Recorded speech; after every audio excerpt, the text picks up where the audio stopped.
And welcome to our second segment of the program. For that, we have in the studio with us Dr. Rashid Bajwa, CEO, NRSP. So welcome to PTV World. Thank you very much. Now, sir, poverty is increasing in Pakistan. And of course, we must not forget what happened in the summers, in the monsoon season of Pakistan, where according to the World Bank, and I quote, in the latest macro poverty Pakistan, which says that national poverty rate could increase by 2.5 to 4 percentage points as a direct consequence of the floods. Sir, in your opinion, if you could shed some light on the adverse human development effects in these flood-affected areas. Thank you very much. Most certainly, the data and the numbers you're saying are absolutely correct. Perhaps they are a little less than what the actual position is. Right. And one of the reasons is that when natural calamities occur, it is the bottom quintile, the lowest, the poorest of the poor who are the worst hit. And it's in these floods also it was the case that the bottom poor communities, particularly living in rural areas, they were the most hurt. They are already, they don't have any kind of equity, their resources are limited, and then you have this kind of a thing. Even today as we speak, there are areas where stagnant water is still there. Yes. So, yes, it is a catastrophic situation, if I may call it. And also, you know, the size and duration, I mean, many of the households have been washed away, as we've seen, and the intensity of the flood was so. Now, what should be the strategy of the government, basically, to figure out which are the most affected communities, the most affected people, because naturally some are more affected than the others. So what do you think that should be like? So they're already, excuse me. No problems. They've already been surveys done, Mm-hmm. and very extensive surveys. And as a result, we have found out, excuse me, we found out that so the Sindh government and the Punjab government and also the KP government, they've done surveys. The numbers and the areas have been demarcated, which is, I think, a great achievement from the government side, all the provincial governments as well as the federal government. And now it's time to act. And this is where I think the biggest problem would be. At the moment, as we speak, there is a huge need of housing and shelter. I know, for example, that the World Bank is planning to have a major program in Sindh to develop housing units for these flood-affected people. The problem is that, you know, when poor people, they make, you know, mud houses and they're right on the ground. So they're not raised. And the water is about 2 feet to 3 feet. So for example, if there were some planning where the houses were, when they're going to be rebuilt, should be like 4 feet and above, so that at least if there is water in the future, it is not affecting the houses themselves. As soon as the house is affected, just imagine what happens. Sources of drinking water, they get eliminated. Their animals, which is their basic asset, gets eliminated. And there is little or no education. So whatever little education was being done, you know, now they can't send their children to school as well. So we're not talking about quality education or whatever, even just access to schooling, and particularly primary school, they get affected. So to me, I think, as they say, build back better. That's the thing which needs to be done. And I'm very glad that that at least the government is actually seriously thinking about doing this build back better. It's the same as it happened when the earthquake happened, that when ERA started, when they made sure that some conformity to the way houses were built so that they became earthquake resistant. Here I think they need to do flood resistant. But that's also only one part of the solution. The other part is that making sure that the houses are not made on natural waterways. You know what happened is, as population grows, and if there is no flood for the next 3 years or 4 years, hopefully, then people tend to encroach upon the waterways, the natural waterways. That's true. So, and that's the biggest problem which has happened in Sindh also, that there's been encroachment. The other very important area is that, there are these outfall drains, the right and the left bank outfall drain, where Sindh, as you know, is low-lying area, so the outfall drains were meant to pull the water out and take it to the sea. Those drains, they need to be repaired and maintained. That didn't happen. So if there is a breach in the drain, then the flood water is there, and the drain water also comes in and adds to. So you add, fire to the misery. Absolutely, absolutely, you're right, and that's quite a dangerous situation which has happened there already. Now, sir, I would like to ask about the liaison between the NRSP and the government. How strong is the coordination between the two? Because obviously, like you mentioned, there needs to be rebuilding, not just rehabilitation, but rebuilding as well. And how implementable do you think the SOPs are, which you just mentioned? The good thing is that they are involving NRSP and the likes of our NRSP. Just to clarify that NRSP was set up with a grant funding from the government of Pakistan, federal government. Similar programs have been launched in provinces also. So there are provincial RSPs also. And since the grant was given, so 2 or 3 secretaries of core ministries sit on the board of directors. Although all the rural support programs are non-profit, we are Section 42 company. So we are a kind of a quasi-government entity. But the most important thing is that we have what we call our core work is social mobilization, which means organizing communities at the grassroots. Essentially, what it means is that we somehow have a hand on the pulse of the poor people in the remote communities across the country. And so they are using us. We are already in very advanced talks to them that they will involve us. We are not going to build them, but we are going to make sure that the right person is identified and then making sure that the quality of construction is there so that it actually translates into something which the government and the donors... So basically you're going to monitor the whole situation there. Monitor and help, because we are a rural support program. We'll support these communities, making sure that they build back better. Lovely. Now, also, we know that part of the agenda item this time in the COP27 summit was damage and loss. This was for the first time that this clause was included there as an agenda item. How implementable do you think that is? Because as far as Pakistan is concerned, that's responsible for less than 1% of the carbon footprint. So naturally, and one of the most vulnerable countries in the world, as we know that, I think this statement has become quite a cliche, but still worth mentioning definitely time and again, because this needs to be known by each and every one. So basically, how implementable? That's what comes to mind of an ordinary person, because when it was mentioned that damage and loss has been included in the agenda item, it has been discussed. So naturally, it was a positive development. People were talking about it. So in your opinion, can you shed some light on that? No, most certainly, it's been a very important development at the highest policy level.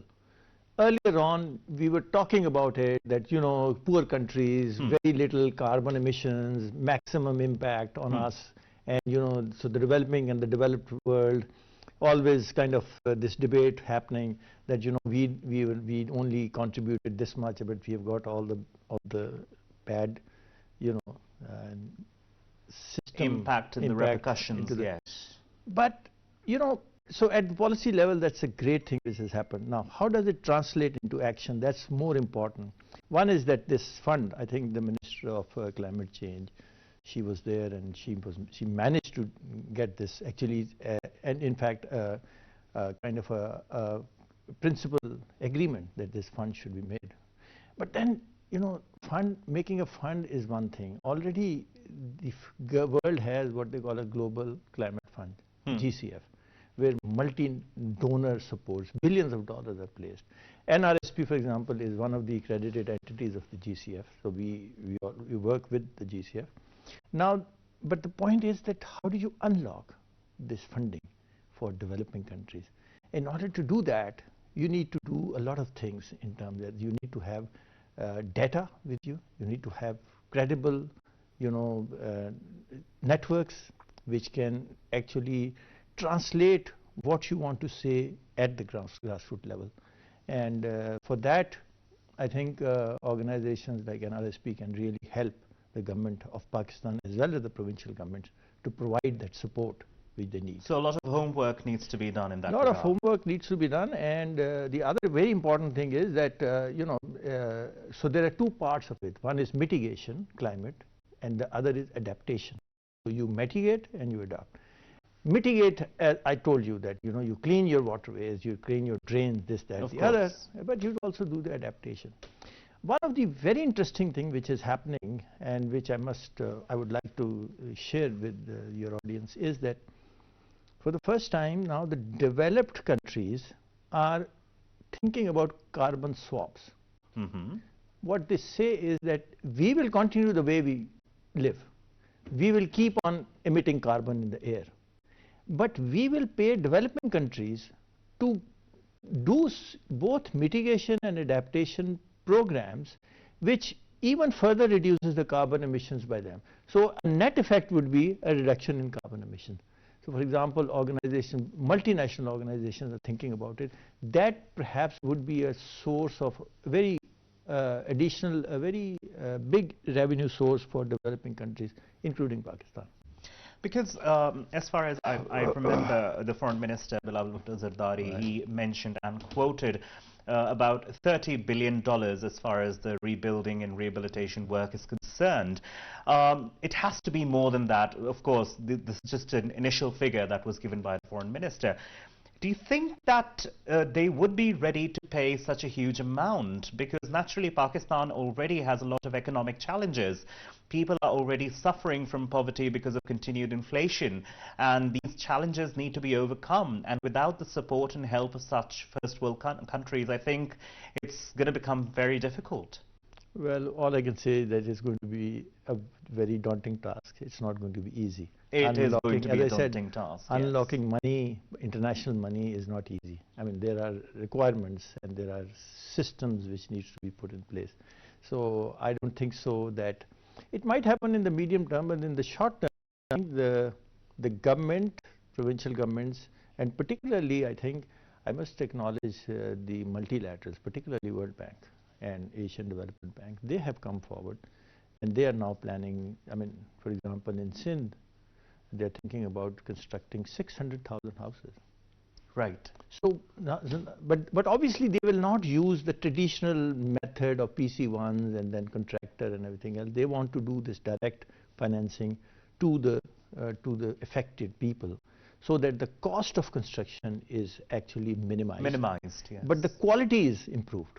So this is how it will work. Also, sir, according to UNICEF figures, and I quote, 27,000 schools have been washed away. Now, is there any framework to resume the education in the disaster-hit areas? That's the most concerning part for me as well, and I mentioned it earlier on as well, that we need to do it ASAP. Reviving of the school network, that's very important. It's very important because obviously, we are at a very high population growth rate trajectory, and there are youngsters which are coming into the stream, and they need to be put into the schools. And to me, I think the biggest challenge would be that how do we put these schools back into order. The good thing is that those buildings are partially damaged. They're not completely damaged because schools were always brick and mortar. They were not mud houses like the. So with little support and with little effort, I think they can be brought back into use. And I mean, these schools actually, when these floods happened, they became shelters also. That's true. That's true. So even at the time of the earthquake. Even at the. So I think building them, let me call it retrofitting them, fixing them, but you can't do it with a broad brush. You need to go to every school and determine which wall, which roof has been damaged, which toilet has been damaged, and just put in that amount of money to fix it. I think NRSP and other rural support programs can certainly do that. because we don't do it ourselves, by the way. We make sure that the people, communities with whom we work, because we organize communities, there are about 8 million households which we have organized across the country. And these 8 million households are absolutely ready. They can manage responsibly this kind of retrofitting and reconstruction effort of the public goods which are available, particularly education. And also, by the way, BHUs, the basic health unit, the dispensaries also. So they can be done. Those can be done with a little effort and little money. But obviously, it can't be done through a standard, you know, a PC1 and a project proposal, and then going to a contractor. Because unfortunately, this become a taboo word also, contractor. So rather than going that way, you do a direct financing to these communities. These communities are, by the way, organized. They are organized at the neighborhood level, a community organization, and then in a village level, they come together at a village organization, and then at a union council, they have a local support organization. So just imagine that if you engage, or the government engages with the local support organization or the village organization, provide them funding to do this work, it would be done more responsibly, quickly, and very high quality work. That's very true and very important point that you raised here. Also, sir, we know that, I mean, millions of areas of acres of land that has been destroyed, agriculture has been destroyed, their use has been destroyed, even the livestock, like you mentioned earlier. Are we looking forward to a famine-like situation, food insecurity? And if so, how are we planning on tackling with that issue? It's a threat, and it's a credible threat. And I think Pakistan, obviously the government is planning to look at that how much food we need. Unfortunately, you know, the breadbasket of the world, there's a war going on in Ukraine, and so, you know, you can't even, now wheat is also going to be a commodity which is rare now, at least for this season. But nevertheless, and the other thing is that these lands, these where flood water came and went, there was a lot of sludge on it. So as a result, sludge is productive. It is enriched soil, but it's not flattened, so it should become undulation. So now a lot of funding money has to be invested to flatten it so that they can grow the next crop.